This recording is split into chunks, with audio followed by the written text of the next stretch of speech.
Hello, this is Tony Heller from RealClimateScience.com. My previous video was a discussion of a new paper by Peter Chilik, who's listed as a member of the Heartland Institute. Peter has done a lot of good work in the past discussing the climate of Greenland and the Arctic. In 2006, he published this paper discussing Greenland, saying the rate of warming from 1920 to 1930 was 50% higher than the rate of warming from 1995 to 2005. And in 2009, he published this paper saying that the rate of Arctic warming from 1910 to 1940 was significantly faster than 1970 to 2008 warming. He also said that there was a significant cooling in the Arctic from 1940 to 1970. He wrote that Arctic temperature changes are highly correlated with the Atlantic multi-decadal oscillation. The Atlantic multi-decadal oscillation has a period of about 80 years from peak to peak. And there is a very good correlation with eastern Arctic temperatures, just like Peter Chilik wrote.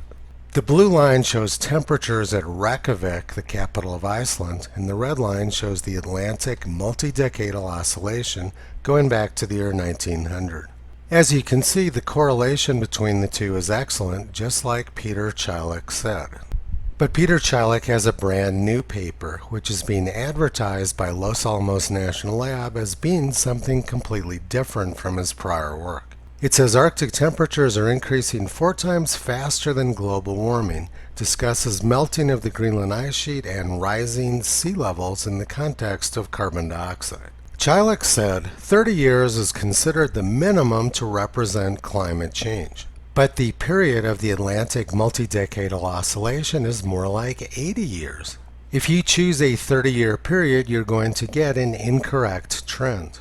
If you choose the 30 years from 1910 to 1940, you'll think the Arctic is warming.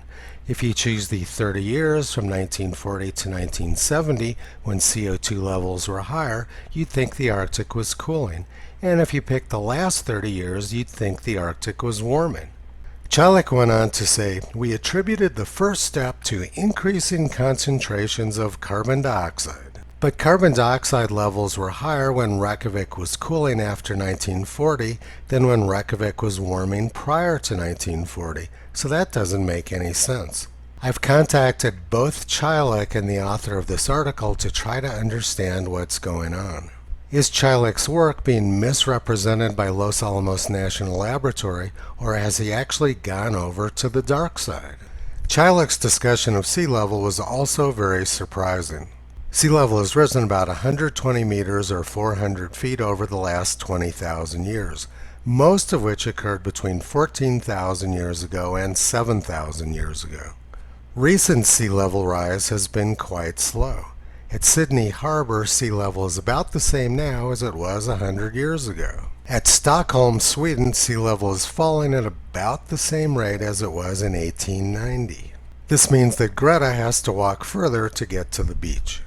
At New York, sea level appears to be rising at about the same rate as it was when Abraham Lincoln was president. Most of this apparent rise in sea level is actually due to the fact that Manhattan is sinking, not that the seas are rising.